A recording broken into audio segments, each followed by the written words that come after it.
നിങ്ങളുടെ ഇഷ്ട പരമ്പരകൾ എക്സ്ക്ലൂസീവായി സൺ നെക്സ്റ്റ് ആപ്പിലൂടെ തികച്ചും ഫ്രീ ആയി ഇപ്പോഴേ ആപ്പ് ഡൗൺലോഡ് ചെയ്യൂ.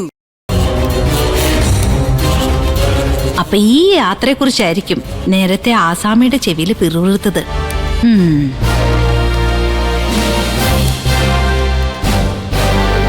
മോളെ മോളെ ഡാഡി, ശ്രുതിമോൾക്ക് വേണ്ടി അമ്മ ഉണ്ടാക്കിയ കുറച്ച് പലഹാരങ്ങളാ.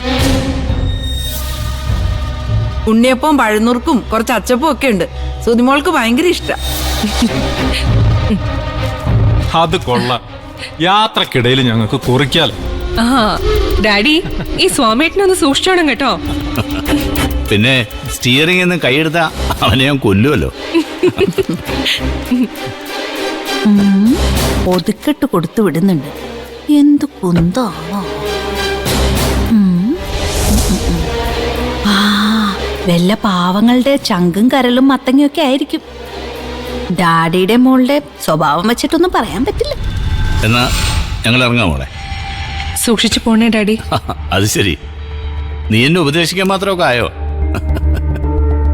ഞാൻ പോകുന്നത് പോലെ തന്നെ തിരിച്ചു വരും. മോള് വെറുതെ ടെൻഷനാവണ്ട.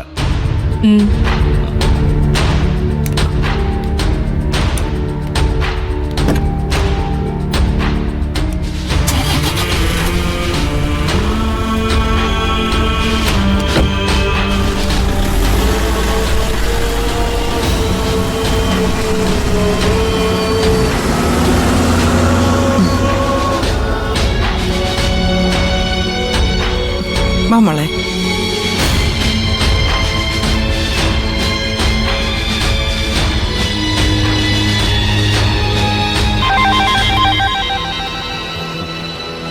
Hi mamma, good morning. Good morning good നൈറ്റും ഒക്കെ അവിടെ നിൽക്കട്ടെ മോനെ. എന്റെ ആങ്ങളെ ഇപ്പൊ ഇവിടുന്ന് ഒരു യാത്ര പോയിട്ടുണ്ട്. ഓക്കെ, എവിടേക്ക്? അതൊന്നും എനിക്കറിയില്ല. ആ സാമിയുണ്ട് കൂടെ. ഓ, പിന്നെ ആ നിരഞ്ജന്റെ അമ്മ എന്തോ ഒരു പൊതിക്കെട്ടും കൊടുത്തു വിട്ടിട്ടുണ്ട്. നിരഞ്ജന്റെ അമ്മ ജയശങ്കറിന്റെ കയ്യിൽ ഒരു പാഴ്സൽ കൊടുത്തു വിട്ടിട്ടുണ്ടെങ്കിൽ ഉറപ്പായും അത് ശ്രുതിമോൾക്കുള്ള മധുരപലഹാരങ്ങളായിരിക്കും. മമ്മ വിഷമിക്കണ്ട. ആ മധുരത്തിന്റെ മണം പിടിച്ച് വിശാലിന്റെ ഉറുമ്പുകൾ ജയശങ്കറിന്റെ പിന്നാലെ പൊക്കോളും. മതി, അത് മതി. ശരി, മമ്മ ഫോൺ വെച്ചോ, ഞാൻ വിളിച്ചോളാം.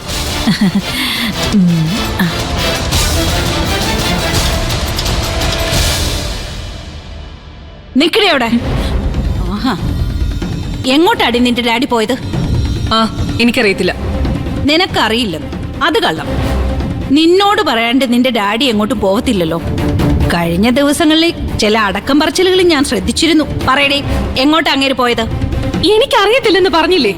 ഡാഡിയോട് ചോദിക്കാൻ മേലായിരുന്നോ? എനിക്ക് അങ്ങേരോട് ചോദിക്കേണ്ട കാര്യമൊന്നുമില്ല. നിന്നെ കൊണ്ട് പറയിപ്പിക്കാൻ എനിക്കറിയാം. പറയടി, എങ്ങോട്ടാടി നിന്റെ ഡാഡി പോയത്? പറയാനാ പറഞ്ഞത്. അപ്പച്ചിക്ക് അറിഞ്ഞേ പറ്റുമെന്ന് നിർബന്ധം തുടങ്ങി. ഞാൻ പറയാം. പറഞ്ഞു. നിനക്കതാ നല്ലത്.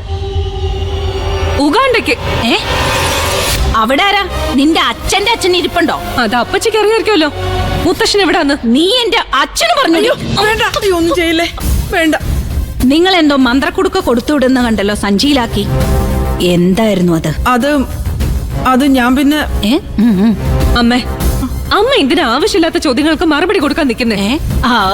അപ്പൊ അത് ശരി. ഈ വീട്ടിലെ എന്നെ ഒഴിവാക്കി ഒരു ഐക്യമുന്നണി. നീയും നിന്റെ അമ്മായിയമ്മയും നിന്റെ ടാടി പിന്നെ ആ കറുപ്പ് സ്വാമിയും. കൊള്ളാം. ഈ ഐക്യമുന്നണി എവിടം വരെ പോകുന്നു ഞാനൊന്ന് നോക്കട്ടെ. അത് ഞങ്ങൾക്ക് സൗകര്യമുള്ളോടെ വരെ പോവും. നിനക്ക് നിന്റെ നാക്കിന് പിന്നെ നീളം വെച്ചല്ലോടി.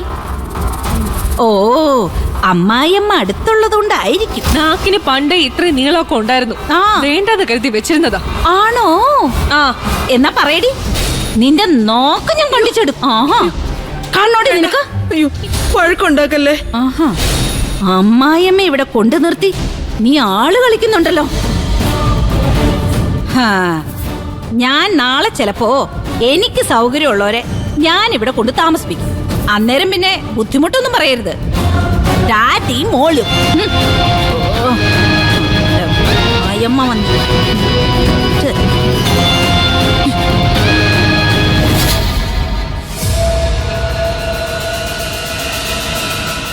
ഞാൻ നേരത്തെ പറഞ്ഞതല്ലേ ചേച്ചിയമ്മേ, അവര് കൃത്യമായിട്ട് ചരട് മുറുക്കൂന്ന്. സുധിയുടെ അച്ഛനും അമ്മയോട് സംസാരിക്കാൻ ചേച്ചിയമ്മ പറഞ്ഞത് ഇപ്പൊ നമുക്ക് തന്നെ കെണിയായില്ലേ? ആ ഒരു വിളി കാത്തിരുന്നത് പോലെയല്ലേ മനോഹരനും പാർവതി ഓടിപ്പഞ്ഞിങ്ങി വന്നത്. നീ ആ നിത്യ ഒന്ന് വിളിച്ചേ. പുന്നാരം പറച്ചിലൊന്നും വേണ്ട. അവളുടെ തന്തയും തള്ളയും വന്ന് ഈ കുടുംബത്ത് കോലാഹലങ്ങൾ ഉണ്ടാക്കിയതിനെ കുറിച്ച് പറയും. നാത്തൂനും അപ്പനും അമ്മയ്ക്കും ഭ്രാന്താണെങ്കിലേ മൂന്നിനെ കൊണ്ടുപോയി എവിടെങ്കിലും ചങ്ങലക്കിടാൻ പറയും. ബാക്കിയുള്ളവരെ ബുദ്ധിമുട്ടിക്കാതെ. വിളിക്കല്ലേ? വിളിക്കടി. ഞാനല്ലേ പറയുന്നത്. നമ്മൾ എന്തിനാ അവരൊക്കെ പേടിക്കുന്നത്? എന്താ പ്രേമേ, ആരെ വിളിക്കാൻ പോകുന്നത്? ആ മനോഹരന്റെ മോളെ നിത്യേ. അവളുടെ അപ്പനും അമ്മ ഇവിടെ വന്നതേ അവളുടെയും കൂടെ അറിവോടാണോന്നൊന്ന് അറിയണമല്ലോ. എന്തിനാ പ്രേമേ പ്രശ്നം വഷളാക്കുന്നത്? അവരോട് പറയാനുള്ളതൊക്കെ നീ പറഞ്ഞില്ലേ? മൂർച്ച ഒട്ടും കുറയാതെ തന്നെ. അത് പോരെ, ഇനിയും പ്രശ്നം ആളി കത്തിക്കണോ? കത്തിക്കും. ഇവിടെ ഒരു തീപ്പൊരി വീണാലേ അത് സുധിയുടെ വീട്ടിൽ തീപ്പന്തം ആവണം. നിറയെ ഈരുണ്ടല്ലോ മോളെ. താരനുണ്ട്. മുടി വൃത്തിയായി സൂക്ഷിക്കത്തില്ല. 1-2 പേരിനെ ഞാൻ ഇപ്പൊ തന്നെ കൊന്നു. ദേശീയ ഉദ്യാനമായി പ്രഖ്യാപിക്കേണ്ടി വരുമോ ഭാമിനി അമ്മച്ചി? ഒന്ന് പോസ്റ്റ് എടുത്തേട്ടാ. ഇല്ല, കല്യാണം കഴിഞ്ഞാ എനിക്കൊരു പണിയാവുമല്ലോ, പെയിൻ ഹണ്ടിങ്. പണ്ടേ ഞാൻ പറഞ്ഞിട്ടുള്ള സിദ്ധുവിനെ വാശി പിടിപ്പിച്ചാൽ കാര്യങ്ങൾ കൈവിട്ടു പോകുന്നു. അയ്യാ, ഇനി എന്താന്ന് കൈവിട്ട് പോവാനാ? എന്തായാലും നയമ്പില്ലാത്ത തോണി ഇപ്പൊ നടുക്കടല്ല. ബാക്കി വരുന്നിടത്ത് വെച്ച് കാണാം. നീ അങ്ങോട്ട് വിളിയടി. പ്രേമേ, സുധിയുടെ വീട്ടിലേക്ക് വിളിക്കേണ്ടതാ എന്റെ അഭിപ്രായം. ഈ കാര്യത്തിൽ നിങ്ങളുടെ അഭിപ്രായം ആരും ചോദിച്ചില്ല. അങ്ങോട്ട് വിളിയടി.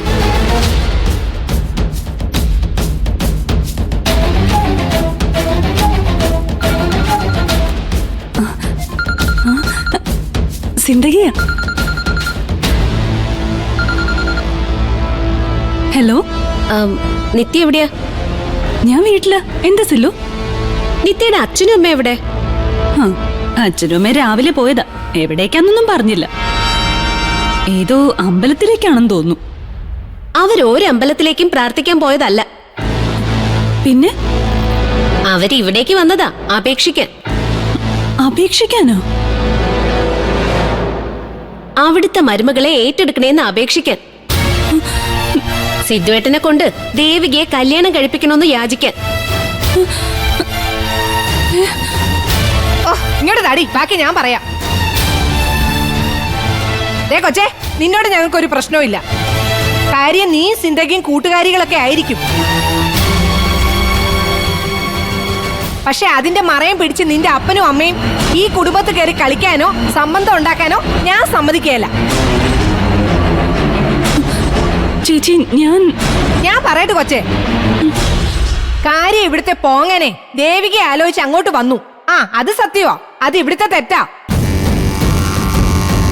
പക്ഷേ തെറ്റിനെ തെറ്റുകൊണ്ട് നേരിടുകയല്ല അറിവുള്ളവരും വിവരമുള്ളവരും ചെയ്യേണ്ടത്.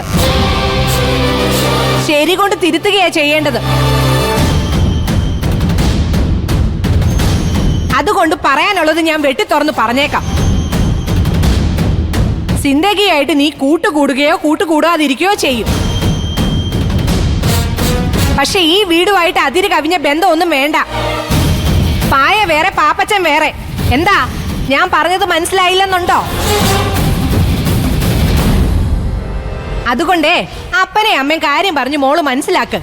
ഇനി എന്നെ കൊണ്ട് വിളിപ്പിച്ചേക്കല്ല. മനസ്സിലായല്ലോ? നടി. എന്താ പെണ്ണേ? നാണം കെട്ട് മടുത്തു. അങ്ങ് ചത്താ മതിയായിരുന്നു. എന്താ നിത്യക്കുട്ടി? അച്ഛനും അമ്മയും കൂടി ആ സിന്ധയുടെ വീട്ടിൽ ചെന്നിരിക്കുന്നു. സിദ്ധാർത്ഥനും ദേവികയും തമ്മിലുള്ള കല്യാണം ആലോചിക്കാൻ. നാണക്കേട്. ഇനി ആ സിന്ധയുടെ മുഖത്ത് എങ്ങനെ നോക്കും? സിന്ധയുടെ ചേച്ചി ഇനി പറയാൻ ബാക്കിയൊന്നുമില്ല. ആഹാ, എന്നിട്ടാണോ ഇവിടെ ഒരുത്തി ഒന്നും അറിയാത്ത പോലെ അകത്ത് കൂമം കുത്തിയിരിക്കുന്നത്? ഇതങ്ങനെ വിട്ടാ പറ്റത്തില്ല. ചോദിച്ചിട്ട് തന്നെ ബാക്കി കാര്യം.